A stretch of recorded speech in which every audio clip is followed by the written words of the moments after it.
नमस्कार, न्यूज 100 खबर देख रहे हैं आप। देश के यशस्वी प्रधानमंत्री श्री नरेंद्र मोदी जी द्वारा अमृत भारत स्टेशन योजना के अंतर्गत भारत देशवासियों को 41,000 करोड़ की रेल परियोजनाओं को सौगात दी।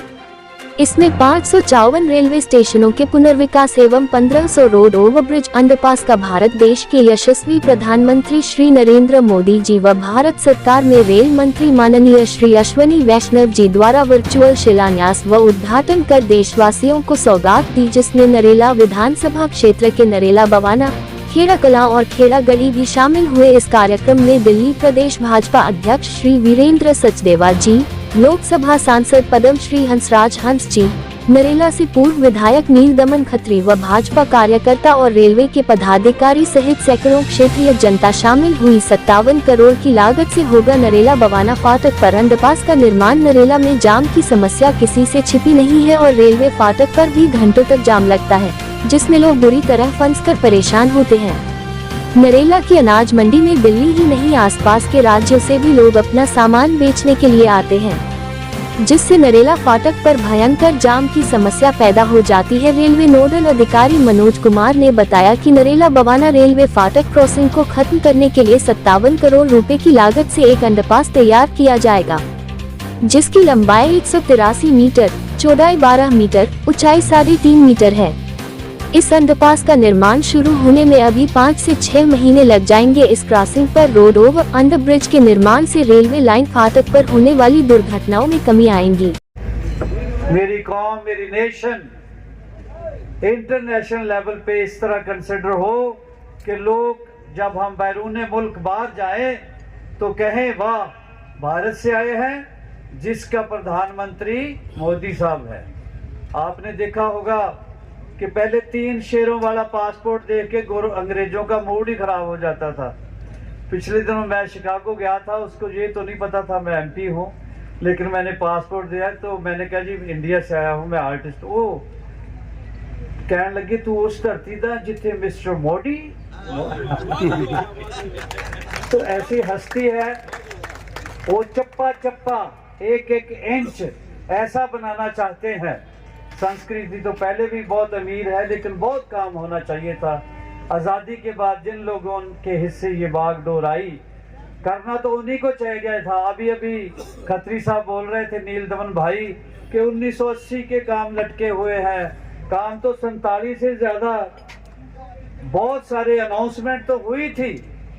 कोई कहता था हम गरीबी खत्म कर देंगे, कोई कुछ कहता था, कोई कुछ, ऐसा हुआ नहीं।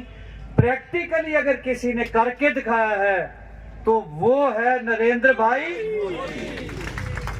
आपने देखा होगा 500 साल से लगे हुए थे, उन राम भगत भी रोते थे। जानकारी देना चाहता हूं कि आदरणीय प्रधानमंत्री जी की नेतृत्व में, आदरणीय सांसद जी की मेहनत से इस क्षेत्र को क्या क्या सौगात मिली है। बहुत सारी सौगात भारत की सरकार ने दी है, चाहे उसमें होम्योपैथिक हॉस्पिटल, रिसर्च सेंटर का कार्य हो, लगभग 500 करोड़ रुपए की लागत से बना है। उसमें भी आदरणीय मोदी जी और हमारे सांसद जी का विशेष योगदान है ना। आप सबको जानकारी, 500 करोड़ रुपए का एक फ्लाईओवर, 500 करोड़ रुपए का फ्लाईओवर नरेला बवाना, जो बहुत बड़ी बाधाएं थी, उसका निर्माण का कार्य आदरणीय सांसद जी के द्वारा, उनके कठिन परिश्रम के द्वारा हम सबको मिला। वो भी आप सब जानकारी रखते हैं। जो जीटी करनाल रोड है, उसका चौड़ीकरण करने का कार्य में हमारी सरकार का विशेष योगदान रहा, हमारे सांसद जी का विशेष योगदान रहा। अभी आपको जानकारी होगी, लगभग 2200 करोड़ रुपए की लागत से एनआईटी बकोली, उसका निर्माण हुआ, उसका उद्घाटन आदरणीय प्रधानमंत्री जी के करकमलों द्वारा हुआ। 2200 करोड़ रुपए की सौगात हमारे क्षेत्र को मिली। साथियों, 2200 करोड़ रुपए अगर हम हिसाब लगाएंगे तो कितना बड़ा अमाउंट होता है, एक बारी जोरदार तालियां बजा दे साथियों। आज का जो उद्घाटन का कार्यक्रम हो रहा है, यह कितने ही वर्ष हो गए, 40-50 वर्ष से की में बहुत ही ज्यादा विकास हुआ है और आने वाला जो हमारे जनता की क्षेत्र के लोगों की विकास है, मेट्रो की और अपना नरेला बाईपास की, वो भी बहुत जल्द हमारी सरकार इसको पूरा करने जा रही है। तो मैं तो आपके बीच में ज्यादा ना बोलते हुए जो सब लोगों ने बताया है, आपको इतना ही अनुरोध करूंगा, आपसे निवेदन करूंगा कि आने वाले 24 में एक बार फिर मोदी जी को एक बार फिर 400 पार करके और आने वाले समय में हमारे देश को विश्व गुरु बनाएं। जय हिंद, जय भारत। महाकाल का कॉरिडोर बना जो है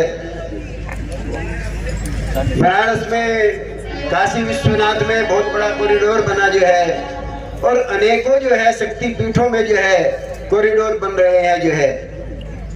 और आज अनेकों देशों से जो हमारी विरासत, हमारी प्राचीन धरोहर जो है विदेशी तहखानों में कैद पड़ी थी, वो सब आ रही है और अपने यथास्थान में। परिणाम हाथ जोड़ तुझे नमन करे ये हिंदुस्तान, हाथ जोड़ तुझे नमन करे ये हिंदुस्तान, सारी दुनिया ने तुम पे नाज सब करते जय जयकार, मोदी जी आपका स्वागत बारंबार, मोदी जी आपका स्वागत बारंबार।